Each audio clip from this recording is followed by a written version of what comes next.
안녕하세요. 김희영입니다. 네, 오늘은 2025년 5월 31일이고요.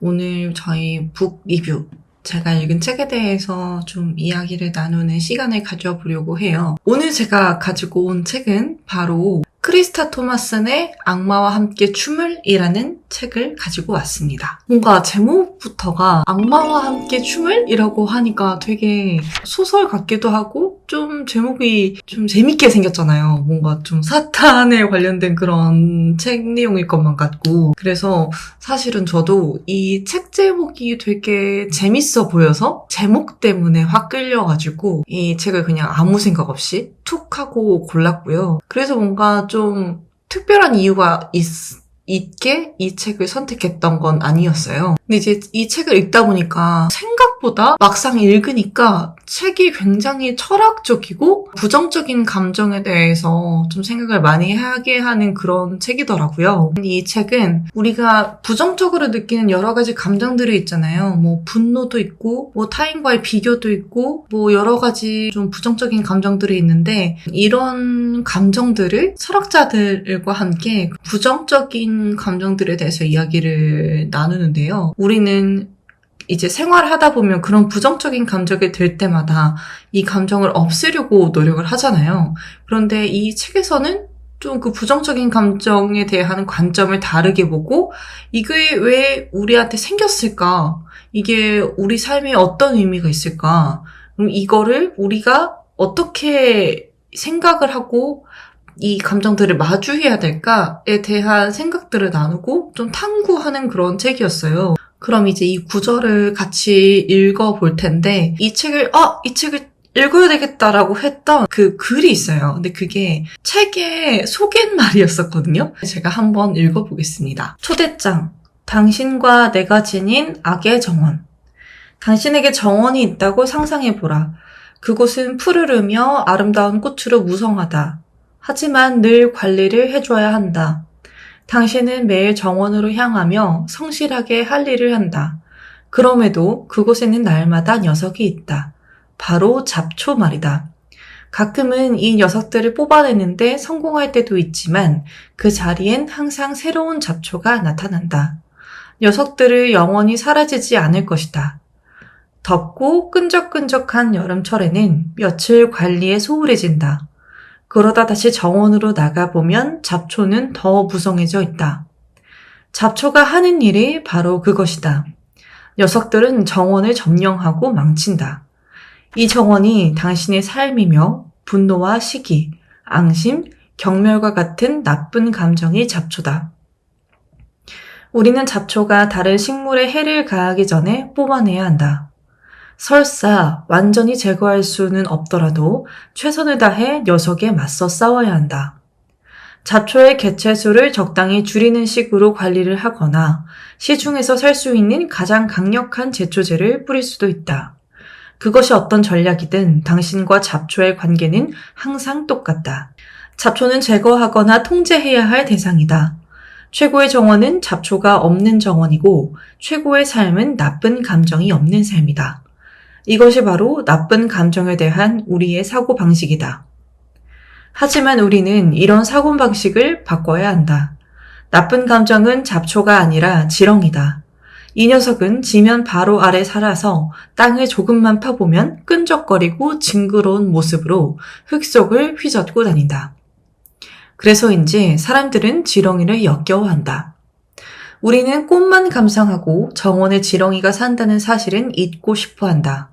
하지만 꽃과 마찬가지로 지렁이도 정원의 일부이며 지렁이가 존재한다는 건 정원이 번성하고 있다는 뜻이다. 녀석들이 없어지길 바라는 건 조화롭고 풍요로운 정원이 없어지길 바라는 것이다. 따라서 정원을 있는 그대로 사랑스럽게 유지하고 싶다면 이 꿈틀이 주민을 받아들일 방법을 알아내야 한다. 그리고 이 책은 당신이 지렁이를 사랑하는데 도움을 줄 것이다.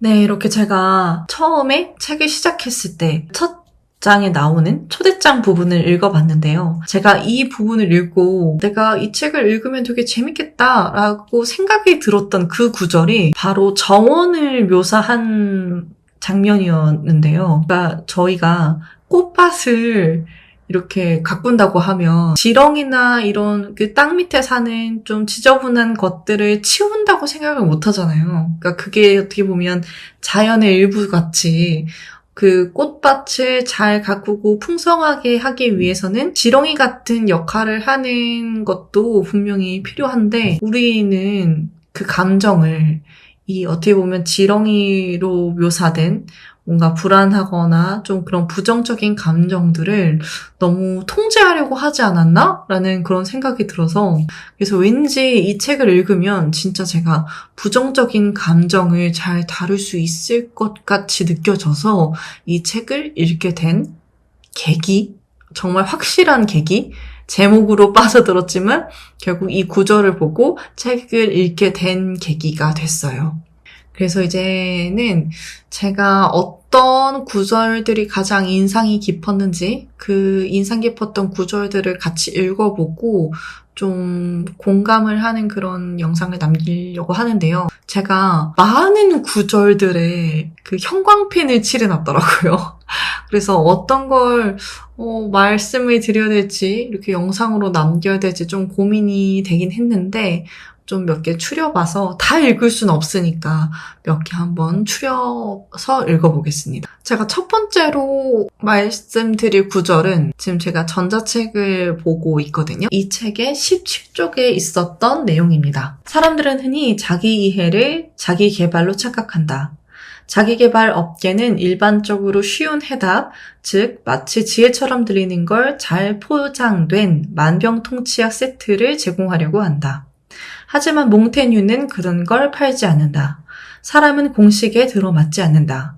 우리는 자신의 복잡성을 편안하게 받아들이는 방법을 배워야 하며 몽테뉴는 그 방법을 보여주는데 달인이다. 몽테뉴에게 자기 이해란 자신을 잘 다듬어 장식하는 게 아니라 자기 내면의 광야를 탐험하는 것이다. 이 구절인데요. 제가 이 구절을 읽고 좀 그런 생각이 들었어요. 제가 가장 최근에 찍었던 영상 일기에서 자기 이해에 대한 이야기를 했었거든요. 지금 이 책의 구절처럼. 그래서 그때 제가 이야기를 했었던 거는 자기 개발을 잘하려면 자기 이해가 필요하다. 이런 식으로 제가 영상을 남겼는데 이 책에서는 좀 더 근본적인 이야기를 하더라고요. 자기 이해랑 자기 개발을 혼동하지 말라. 그냥 단순히 자기를 꾸미는 게 아니라 이 복잡한 내면을 탐험하는 것이다. 라는 이야기를 했었어요. 근데 이런 맥락으로 봤을 때 저도 자기 개발을 잘하는 거는 자기 이해를 해야 하는 거야 라고 이야기를 했지만 저도 이 핵심적인 건 몽테뉴랑 같은 생각이 드는데요. 우선은 자기 이해는 결국에는 자기 개발을 잘하는 거라고 말씀드렸지만 결국 자기 이해는 내가 행복하기 위한 거거든요. 그러니까 행복의 도구로 작용되는 거라고 보시면 될 것 같은데 무작정 내가 무언가를 많이 한다고 해서 이게 행복한 게 아니라 내가 진심으로 뭘 원하는지를 알아야 행복해진다는 거죠.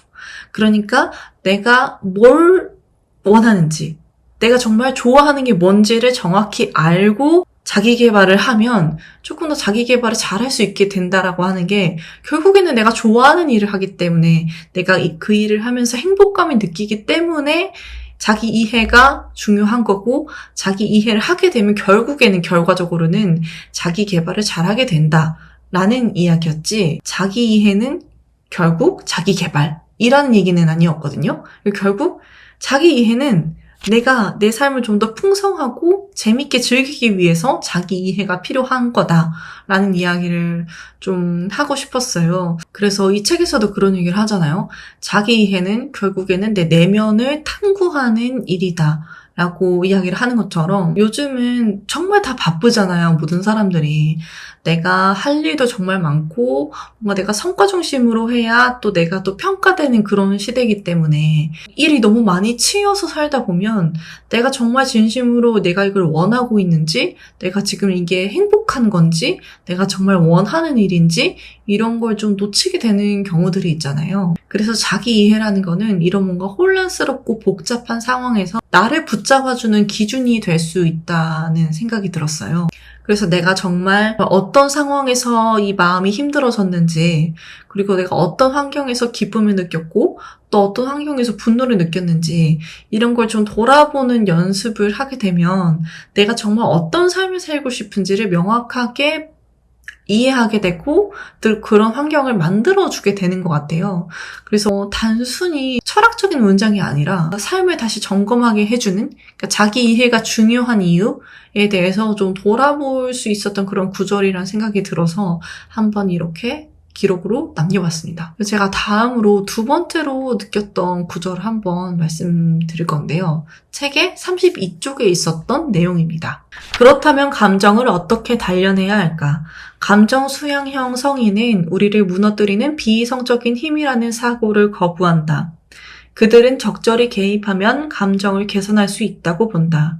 그중 한 가지 개입 방식은 낸시 셔먼이 말하는 외면을 내면으로 전략이다.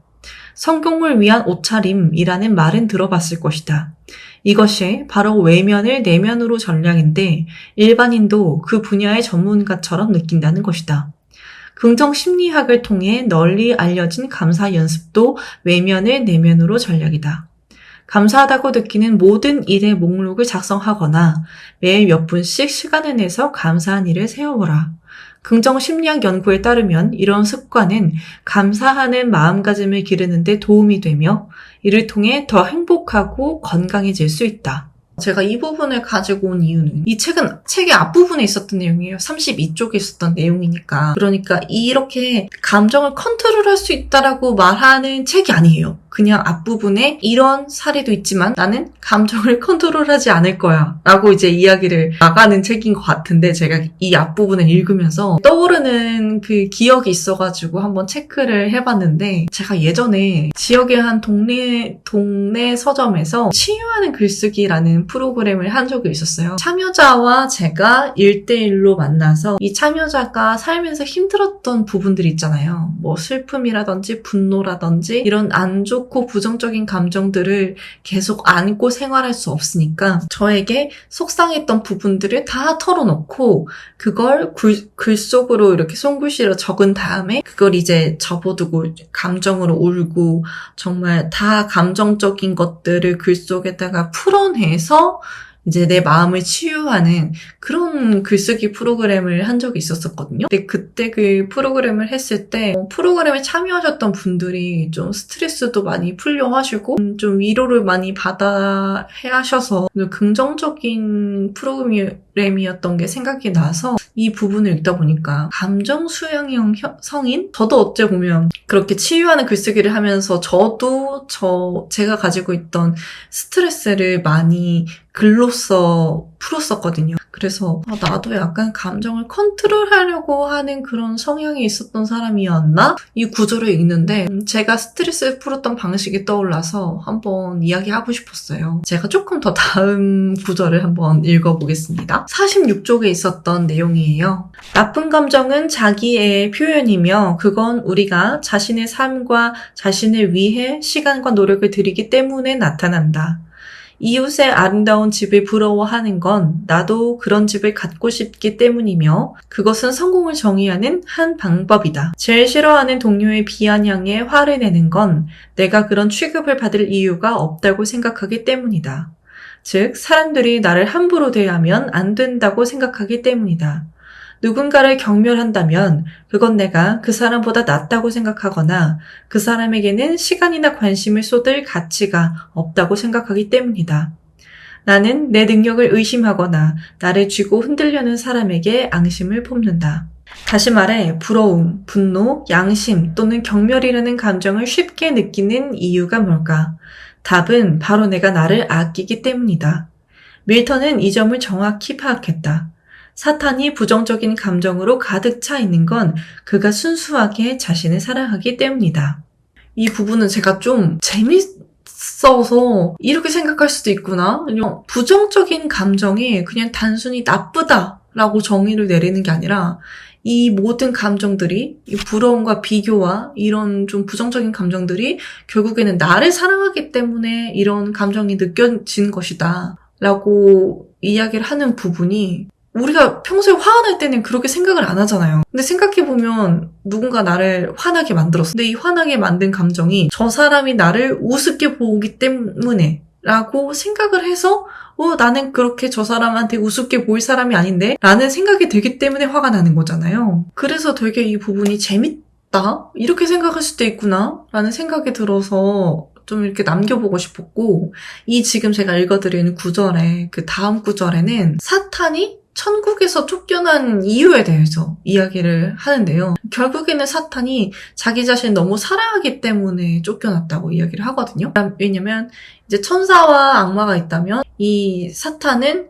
자기가 이 천사의 무리에 있는 게 아니라 뭔가 독보적인 존재가 되고 싶다라는 생각을 했고, 자기애가 너무 충만한 나머지 결국 지옥으로 떨어지게 된 건데, 이 책에서 작가는 이 감정 자체가, 그러니까 자기를 사랑하는 이 자기애라는 감정 자체가 잘못된 것이 아니다라고 이야기를 하거든요. 이제 그게 결국에는 이런 부정적인 감정들이 자기 자신을 사랑하는 마음이다라고 말하기 때문인데요. 이 부분을 보니까 제가 또 어떤 생각이 들었냐면, 제 성격은 화를 별로 내지도 않고 다른 사람한테 싫은 소리도 잘 못하고 좀 그런 얘기를 잘 안 하고 좀 평화적으로 끝내고 이런 성격이거든요.